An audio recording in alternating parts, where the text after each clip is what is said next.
Bang Rizal melihat bahwa kalaupun Indonesia punah bisa bermula dari Papua? Sangat mungkin. Bagaimana logikanya? Aiman, kalau ada ketidakpuasan wilayah seperti ini, akhirnya Indonesia bisa pecah. Kita masih upacara, kita masih menyanyikan lagu kebangsaan, kita masih pakai lambang-lambang negara, gambar-gambar pendiri bangsa masih ada di sini.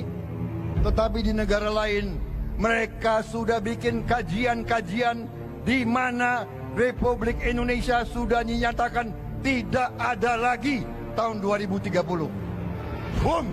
Mereka ramalkan kita ini bubar. Lalu apa pandangan Anda terhadap kondisi yang ada sekarang ini?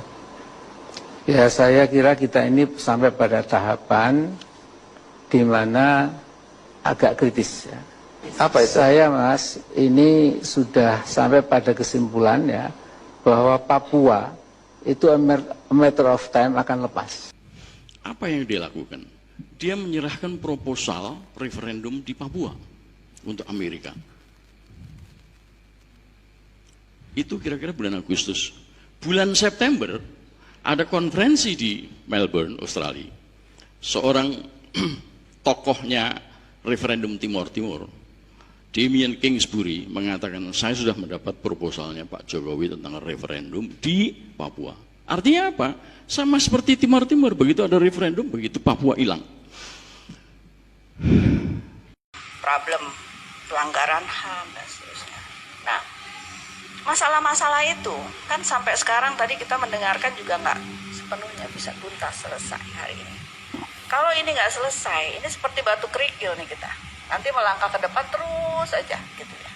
Jadi ini harus ada solusi untuk masalah pelanggaran HAM.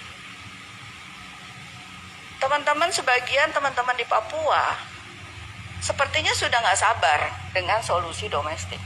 Dibawa ini ke ranah internasional. Dulu kalau kita ngomongin soal pelanggaran HAM, soal ini adalah ya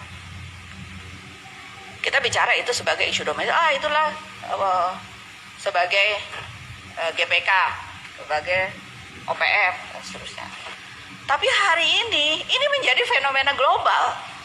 Di mana-mana orang bicara itu, gitu ya, di Vanuatu, di Pasifik, di Inggris, di Eropa, di Afrika, di Amerika, di Kanada. So, ini kan penting berarti.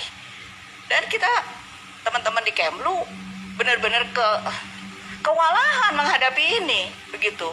Dan ini pemainnya adalah pemain baru, yang dengan cara-cara diplomasi yang baru menggunakan logika demokrasi, pakai seperti kita ngomong, seperti narasi kita, narasi demokrasi dan human rights, dibawakan di fora-fora internasional, masuk ke semua institusi tadi, gitu ya. Di Dewan HAM ada, di Indigenous Peoples ada, di MRG ada, di PIF ada. Ini kan, nah ini problems. Ini bagaimana kita mau kita respons, gitu ya. Kan harus dialog, harus dibicara, gitu ya.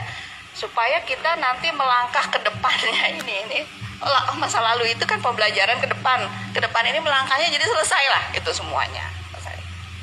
Yang ketiga adalah, saya nggak tahu Mas Welik saya masih punya waktu apa enggak.